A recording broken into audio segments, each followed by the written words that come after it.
नमस्कार दोस्तों, फिर से स्वागत है आपका एंटीबायोटिक जीके में। और हमने जनजातीय आंदोलन में मोतीलाल तेजा आपके गोविंद गिरी साहब को पढ़ा और उनके द्वारा चला गया आंदोलन, हमने भील आंदोलन को पढ़ा, भील या भगत आंदोलन को।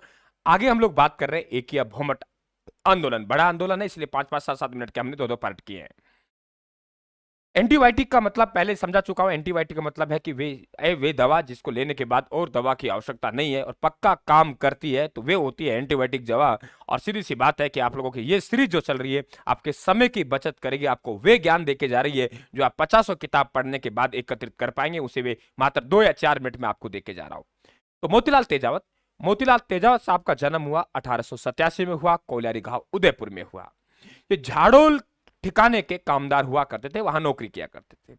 इन्हें आदिवासियों का मसीहा या आदिवासियों का भाऊजी कहते हैं। पहला सवाल बनता है कि गुरुजी हमें तो ये बताइए कि आदिवासियों का मसीहा आदिवासियों का भाऊजी क्यों कहते हैं। आदिवासियों का मसीहा आदिवासियों का भाऊजी इसलिए कहते हैं कि इन्होंने आपके आदिवासियों के दुख दर्द से संबंधित एक 21 सूत्रीय मांग तैयार की और उसे सरकार तक पहुंचाया, और इसे हमने मेवाड़ की पुकार कहा है। तो आदिवासियों के दुख दर्द को लिखा, 21 सूत्रीय मांग तैयार की, उस पुस्तक को मेवाड़ की पुकार कहते हैं। आदिवासियों के दुख दर्द को समझा, आदिवासियों को दुख दर्द को समझा, तो इसीलिए आदिवासियों का मसीहा कहते हैं, आदिवासियों का भाऊजी कहते हैं।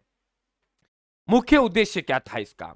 तो भील और गरासियों में एक ही आंदोलन छोचर गांव से शुरू हुआ। एक क्वेश्चन ये बन गया सीधा सीधा कि आपके एक ही आंदोलन है, भील और गरासियों में एकता स्थापित करना, उनमें सामाजिक धार्मिक जागृति लाना, लगान एवं बेगारों का विरोध करना। उद्देश्य क्या था? सामाजिक एवं धार्मिक जागृति लाना, लगान एवं बेगार का विरोध करना। तो ये जो बनेगा 1923 में, ये इसका उद्देश्य रहेंगे। तो आपका एक ही आंदोलन की शुरुआत कहां से हुई? छोचर गांव से हुई। नेमड़ा हत्याकांड 7 मार्च 1922 को 1200 भील शहीद हो गए थे, इसे इतिहास में हम नीमड़ा हत्याकांड कहते हैं। तो नीमड़ा हत्याकांड इस आंदोलन से संबंधित है। अब लूटने की अफवाह फैला दी सरकार ने कहा कि ये जो आप लोगों को मोतीलाल तेजावत है, ये तो एक नंबर का लुटेरा है, गांव में लोगों को बहकाता हुआ नहीं फैल, ये तो लूटने के लिए आया, इसलिए इस बाहर लोगों को गिरफ्तार करो। तो सारा अफवाह फैलाई। तो इन्होंने कहा कि अमर सिंह राणावत को जवाब दिया, झाड़ोल लूटने की अफवाह निर्मूल है, कि मैं कोई लुटेरा नहीं हूं, मैं तो यहाँ के आदिवासियों के दुख दर्द की बातों को उठा रहा हूं। तीसरा, मेवाड़ महाराणा ने, कहां के महाराणा ने?